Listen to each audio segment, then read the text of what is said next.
আপনার বাড়ি মারে, লরে সরে, কি খবর? শৈলরে না মজা পাইতে আছে দোস্ত? কি কইল রে? কি কইছে না ভাইয়া? ইমান নিছে। এই মাত্র আপনার ইমান ট্রান্সফার হইয়া চলে গেছে, চলে গেছে। আপনার অ্যাকাউন্টে আর টাকা নাই, খোঁজেন।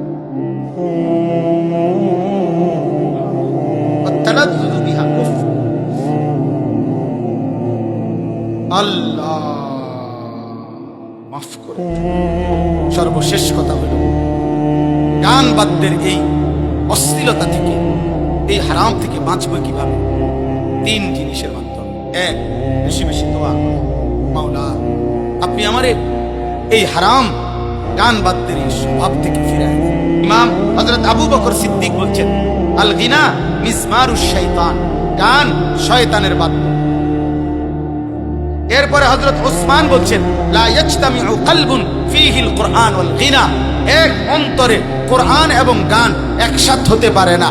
যেই দিলে গান আছে সেই দিলে কোরআন আসবে না, যেই দিলে কোরআন আছে ইনশাআল্লাহ সেই দিলে গান আসবে না,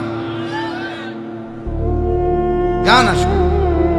ইমাম মালিক রাহমাতুল্লাহ আলাইহি বলছে, মা ইয়াফআলুহু ইনদানা ইল্লাল ফুসাক, তিনি বলেন যুগ যুগ ধরে আমাদের আরব সমাজে গান বাদ্য যারা করে তাদেরকে আমরা ফাসিক ছাড়া অন্য কিছু বলি না।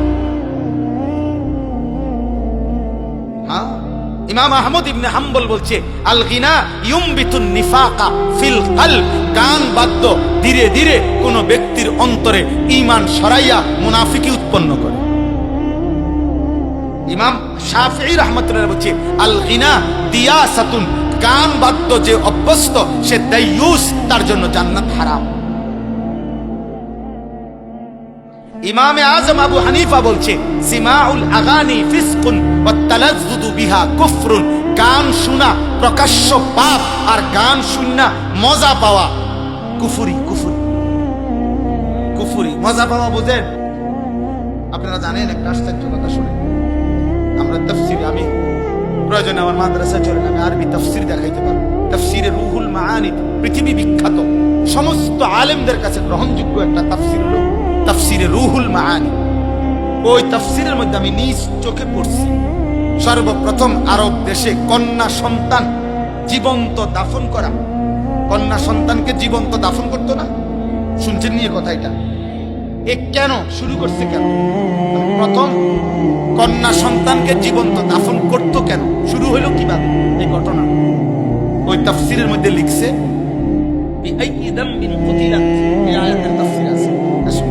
তো লিখছে যে রবিয়া আরবের একটি বিখ্যাত গোত্র ছিল, রবিয়া। এই রবিয়া গোত্রের একজন সর্দারের একটা কন্যা, অপরূপ সুন্দরী মেয়ে ছিল, রূপসী সুন্দরী মেয়ে। ওই সর্দারের একমাত্র কন্যা ছিল ওই মেয়েটা। সর্দার তাকে ভীষণ ভালোবাসতো, বেশি আদর করতো ওই মেয়েটাকে। তো পার্শ্ববর্তী এক গোত্রের, আরেক গোত্রের একটা ছেলে, যুবক, এই মেয়েটার সাথে সম্পর্ক করে, হারাম সম্পর্ক করে তারে ভাগাইয়ে নিয়ে গেছে, নিয়ে ওই গোত্রে নিছে গা, নিয়ে এখন তাকে সে বিবাহ করছে, অথবা তখনকার রেওয়াজে বিবাহ যেটাই হয়েছে জাহিলি যুগের নিয়মে বিবাহ শাদী করছে। কিন্তু এই মেয়ের ভালোবাসায় এই রবিয়া গোত্রের এই সর্দার তার মেয়েটাকে ওই গোত্র থেকে উদ্ধার করার জন্য দিনের পর দিন লাগাতার বছরব্যাপী যুদ্ধ করছে। ওই ওরে আনতুবিল্লাহ। কিন্তু ওই গোত্র খুব শক্তিশালী, আর আরব দেশে জাহিলি যুগে যুদ্ধ বিগ্রহ ছিল তাদের নিত্যদিনের বিষয়। তো এই গোত্রের, রবিয়া গোত্রের সর্দার, তার গোত্রের বহু যুবক, বহু পুরুষ নিহত হয়েছে, কিন্তু একবারও বিজয় আনতে পারে না, ওই মেয়েটাকে আনতে পারতেছিল না। কিন্তু উনি কোনোভাবে ছাড়তেছে না যে আমি আমার এই মেয়ে আনবো, ও আমার বড় আদরের সন্তান। শেষ পর্যন্ত বহুদিন পরে দুই গোত্রের বয়স্করা, প্রবীণ লোকেরা একটা পরামর্শ বৈঠকে বসে বলছে, না এর একটা সমাধান হওয়া দরকার। তখন রক্তারক্তি বন্ধ করে এই বয়স্ক প্রবীণ লোকেরা এরকম মেল মিটিং দরবারে মধ্যে বলছে যে ঠিক আছে, মেয়েটাকে ডাইকা আনো, মেয়েটাকে জিজ্ঞেস করো, মেয়েটা যদি যার কাছে থাকতে চায় বাপের কাছে যদি ফিরতে চায় বাপের কাছে দেওয়া হবে, ছেলেটার কাছে যদি থাকতে চায় ছেলেটার কাছে দেওয়া হবে। এই কথাটা সিদ্ধান্ত তো সর্দারও মানছে, আচ্ছা ঠিক আছে তাহলে আমি মানি। ওই মনে করছে আমার কলজার টুকরা মেয়ে, আমার সারা আদরের মেয়ে, ও তো আমার কাছে আসবে।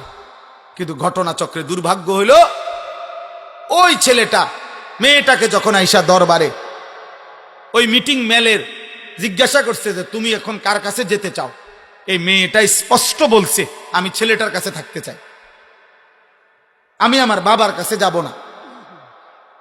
এই বাবা রবিয়া গোত্রের সর্দার লজ্জিত আর অপমানিত হয়ে মাথাটা নুয়াইয়া উনি বাড়িতে চলে আসছে। কারণ আর তো কিছু করার নাই, কারণ উনি তো মানছিল এই কথাটা, উনি তো মানছে এটা। আর মেয়েও তো পরিষ্কার মুখের সামনে বলল আমি আমার বাবার কাছে যাব না, আমি ছেলেটার কাছে থাকব। এই তখন এই লোক, এই সর্বপ্রথম আরবে এই রবিয়া গোত্রের ধরে ধরে বসে ওনারে